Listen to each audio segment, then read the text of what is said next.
എല്ലാവർക്കും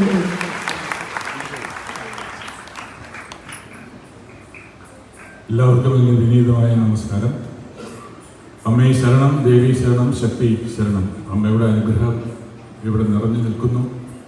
ഇവിടെ വന്നപ്പോൾ ഞാൻ കേട്ടുകൊണ്ടിരിക്കുകയായിരുന്നു ഈ ഗാനങ്ങളൊക്കെ. വളരെ വളരെ ഗംഭീരമായിട്ടുള്ള, നമുക്ക് വളരെയധികം ഇപ്പോൾ സ്വാമിജി പറഞ്ഞ പോലെ ഒരു ആത്മാവിലേക്ക് ഇറങ്ങി ചെല്ലുന്ന തരത്തിലുള്ള ഒരു പെർഫോമൻസാണ് അവരുടെ ഭാഗത്തു നിന്നുണ്ടായത്.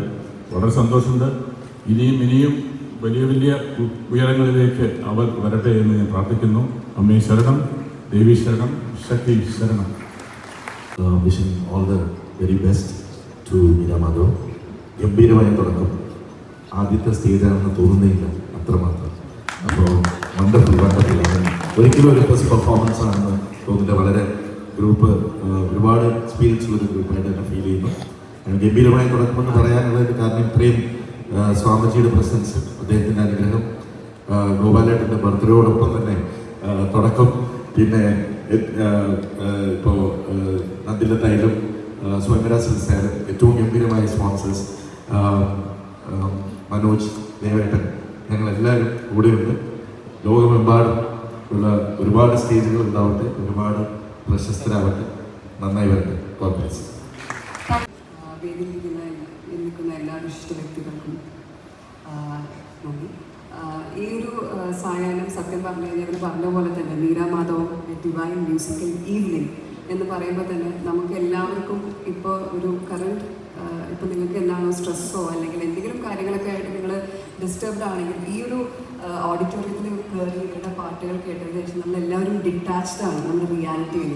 അത് ശരിക്കും പറഞ്ഞാൽ ഒരു സ്പിരിച്വൽ കണക്ഷനാണ് ഇത്തരത്തിലുള്ള മ്യൂസിക്കൽ കോൺസേർട്ട് അല്ലെങ്കിൽ ഇവൻറ്റ്സ് നമുക്ക് തരുന്നത്. അതുകൊണ്ടാണ് അതൊരു ട്രെൻഡായി അല്ലെങ്കിൽ അതൊരു എല്ലാവരും ആഗ്രഹിക്കുന്നത് അല്ലേ. സാധാരണ ഒരു മ്യൂസിക്കൽ നൈറ്റിനേക്കാളും ഇമ്പോർട്ടൻസ് എന്ന് ഈ സ്പിരിച്വൽ ഡിവൈൻ മ്യൂസിക്കൽ നൈറ്റിന് നമ്മൾ ഇമ്പോർട്ടൻസ് കൊടുക്കുന്നുണ്ട്. ഇപ്പം അച്ഛൻ പറഞ്ഞ പോലെ എൻ്റെ അടുത്ത് നിങ്ങളോട് പറഞ്ഞ പോലെ ഈ ഒരു മീരാ മാധവം എന്ന് പറഞ്ഞ ഒരു ബാൻഡിനെ പറ്റി അല്ലെങ്കിൽ മ്യൂസിക്കൽ ഗ്രൂപ്പിനെ പറ്റിയിട്ട് ഞാൻ അറിയാൻ സാഹചര്യം ഉണ്ടായത് അച്ഛൻ്റെ ക്യാബിനിൽ എന്നെ വിളിച്ച് പറയുമ്പോഴാണ്.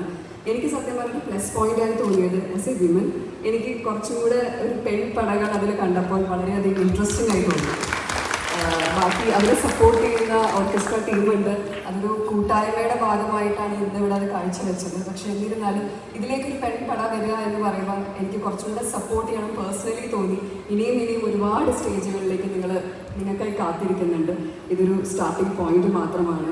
പറഞ്ഞ പോലെ ഇതൊരു ഫസ്റ്റ് പെർഫോമൻസ് ആയി തോന്നില്ല. കോൺഫിഡൻസ് നേരത്തെ പറഞ്ഞ പോലെ നേത പറഞ്ഞ പോലെ ഒരുപാട് പ്രാക്ടീസും ഒരുപാട് കഠിനാധ്വാനവും ഇതിൻ്റെ പിന്നിലുണ്ട് എന്നുള്ളത് മനസ്സിലാക്കുന്നു.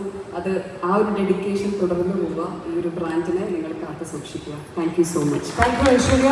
ആശംസകൾ അറിയിച്ചുകൊണ്ട് നമസ്കാരം. ഭജൻസ് കേരളത്തിൽ മറ്റൊരു തലത്തിലേക്ക് എത്തിക്കാൻ എൻ്റെ ഇവൻ്റ് യാത്രയിൽ ഒരു പങ്കുവഹിക്കാൻ സാധിച്ച നിമിഷങ്ങൾക്ക് ഞാൻ നന്ദി പറയുകയാണ്. ഏതായാലും മീരാ മാധവത്തിന് ഒരുപാട് ഉയരങ്ങളിലേക്ക് എത്തിക്കുവാൻ ജഗദീശൻ അനുഗ്രഹിക്കട്ടെ. എല്ലാ ഭാവങ്ങളും നേരിടും. താങ്ക് യു ബോജേട്ട. അടുത്തതായി ഏലൂർ. Thank you sir. യാസിൻ്റെ വാക്കുകളിലേക്ക്. നാരായണം. എല്ലാവർക്കും ഹൃദയ നമസ്കാരം. മീരാ മാധവത്തിൻ്റെ ഈ അനുഗ്രഹീതമായിട്ടുള്ള സന്ധ്യയിൽ ഗുരുവായൂരപ്പൻ്റെയും അമ്മയുടെ നിരവധിയായിട്ടുള്ള അങ്ങനെ പറയണോ മനോജേട്ടാ? മനോജേട്ടൻ കിട്ടിയാൽ നമുക്കൊരു 2 പാട്ട് കേൾക്കാതെ ഇങ്ങനെ വിടും. അഭിനേതാവിനേക്കാൾ വരില്ലേ നിങ്ങൾ കൈ കൊടുത്താൽ നന്നായിട്ടൊക്കെ നമുക്ക് ഒരു പാട്ട് തരും. ഇതിൽ കൂടുതൽ പ്രോത്സാഹനം പറ്റില്ല. ബഹുമാന്യനായ സ്വാമിജി, ആദരണീയനായ ഗോപാലേട്ടൻ, ഗോപൂജി, എൻ്റെ പ്രിയപ്പെട്ട ജ്യേഷ്ഠ സഹോദരനെ പോലെ സ്നേഹിക്കുന്ന ബഹുമാനിക്കുന്ന ദേവേട്ടൻ, മറ്റ് സഹപ്രവർത്തകർ വിജയ് ബാബു, ഇടവേള ബാബു, എല്ലാ സജ്ജനങ്ങൾക്കും ഈ ശുഭ സായാഹ്നത്തിൽ നമസ്കാരം. സിനിമയിൽ വന്നിട്ട് 38 വർഷമാകുന്നു. ഏകദേശം 200-ൽ പരം സിനിമകൾ അഭിനയിച്ചു. 4 ഭാഷകളിലൊക്കെ ആയിട്ട് സംസ്ഥാന അവാർഡ് ഉൾപ്പെടെ പല അവാർഡുകൾ കിട്ടി. അതൊക്കെ എൻ്റെ ഭാഗ്യം.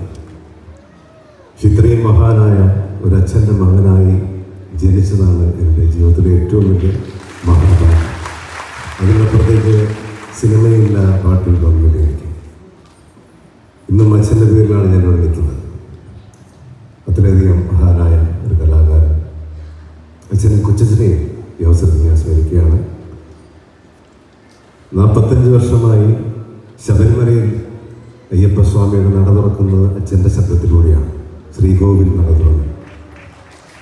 നമ്മളിന്നും ഗുരുവായൂർ ചെന്നാൽ മിനിമം മൈൽപ്പീലിയിലെ പാട്ടോ അല്ലെങ്കിൽ ഉറപ്പായിട്ടും 50 വർഷം മുമ്പ് അച്ഛൻ കമ്പോസ് ചെയ്ത പീലിയിലെ ചേച്ചി പാടിയ സഷാൽ പൂന്താനത്തിൻ്റെ കൃഷ്ണ കൃഷ്ണ മുകുന്ദ ചരിതാനന്ദ, ഇതൊന്നും കേൾക്കാതെ അവിടെ നിന്ന് പോരാൻ കഴിയില്ല. അതുപോലെ പളനിയിൽ ചെന്ന് കഴിഞ്ഞാൽ കാണാൻ 1000 കൺവേണ്ടും മീരാമാധവത്തിന് നിങ്ങൾക്ക് അപ്ലൈ ചെയ്യാവുന്നൊരു പാട്ടാണ് മുരുകൻ്റെ സോങ്. അത് ഏതൊക്കെ ലൊക്കേഷനിൽ എവിടെയൊക്കെ കേരളത്തിൽ ചെന്നാലും സന്ധ്യയാകുമ്പോഴത്തേക്കും ചിത്രചേച്ചിയുടെ ദേവീ ഗീതത്തിലെ പാട്ടുകളെ കേൾക്കും. ഇങ്ങനെയൊക്കെയുള്ള ഒരച്ഛൻ്റെ മകനായി ജനിച്ചത് എൻ്റെ ജീവിതത്തിലെ ഏറ്റവും വലിയ സന്തോഷമാണ്, ഏറ്റവും വലിയ മഹാഭാഗ്യമാണ്. ഞങ്ങളുടെ കുടുംബത്തിൻ്റെ അച്ഛൻ മരിച്ച 1.5 വർഷം കഴിഞ്ഞു. ഇപ്പോഴും അച്ഛനെ തേടി അവാർഡുകൾ വന്നുകൊണ്ടിരിക്കുകയാണ്. ഇതൊരു അപൂർവമായ കാഴ്ചയാണ്, നിമിഷമാണ്. ഒരുപാട് നന്ദി ഈ അവസരം ഉണ്ടാക്കി തന്നതിൽ. അവാർഡിൻ്റെ പേര് സ്വർഗീയ സംഗീതം എന്നാണ്. സ്വർഗത്തിലിരുന്ന് ഇന്നെൻ്റെ അച്ഛൻ ഏറ്റവും സന്തോഷിക്കുന്ന ഒരു ദിവസമായിരിക്കാം. പത്മശ്രീ, രാജ്യം പത്മശ്രീ നൽകി ആദരിച്ചെങ്കിലും ഇന്നിവിടെ നടന്ന ഈ ചടങ്ങിൽ അദ്ദേഹത്തിൻ്റെ ആബ്സൻസിൽ ലഭിച്ചിരിക്കുന്ന ഈ അവാർഡാണ് സ്വർഗത്തിലിരുന്ന് എൻ്റെ അച്ഛൻ ഏറ്റവും കൂടുതൽ ആസ്വദിക്കുന്നത്, സന്തോഷിക്കുന്നത് ഞാൻ വിശ്വസിക്കുന്നു. ഒരുപാട് സന്തോഷങ്ങൾ വരാൻ കഴിഞ്ഞാലും ഇതിൽ പങ്കെടുക്കാൻ കഴിഞ്ഞാലും നമ്മളെ ഭക്തിയുടെ, സന്തോഷത്തിൻ്റെ, ആശ്വാസത്തിൻ്റെ, സമാധാനത്തിൻ്റെ മറ്റൊരു ലോകത്തേക്കാണ് ഇത്രയും നേരം മീരാമാധവൻ കൊണ്ടുപോയത്.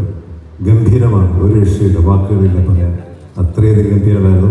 നിങ്ങളുടെ ഫുൾ ടീം ലോകമെമ്പാടും പ്രചരിക്കട്ടെ, നിങ്ങൾക്ക് എവിടെയും എത്തിപ്പെടാൻ സാധിക്കട്ടെ എന്ന് പ്രാർത്ഥിക്കുകയാണ്, ആശംസിക്കുകയാണ്. ഒരുപാട് സന്തോഷം. Thank you so much. പാടാം ഇല്ലേ? അങ്ങനെയല്ല, അതിലല്ല നല്ലത്. അച്ഛൻ്റെ ഏതെങ്കിലും പാട്ട് പാടുന്നുണ്ടോ? തുടക്കത്തിൽ വയലിൻ വായിച്ചത് അച്ഛൻ്റെ രാധതൻ പ്രേമത്തിൻ്റെ ഈണമായിരുന്നു. ആയിക്കോട്ടെ, അപ്പൊ നിങ്ങൾ അവരുടെ കൂടെ ഞങ്ങൾ കേൾക്കാം. പക്ഷെ ഇവരുടെ ശബ്ദത്തിൽ ചിലപ്പോൾ മനോജേട്ടന്റെ ശബ്ദം പക്ഷെ ഞങ്ങൾക്ക് രണ്ടുപേരും കേട്ടേ പറ്റുള്ളൂ. മനോജ് പ്ലീസ് നിങ്ങളൊന്ന് സഹകരിച്ചാൽ.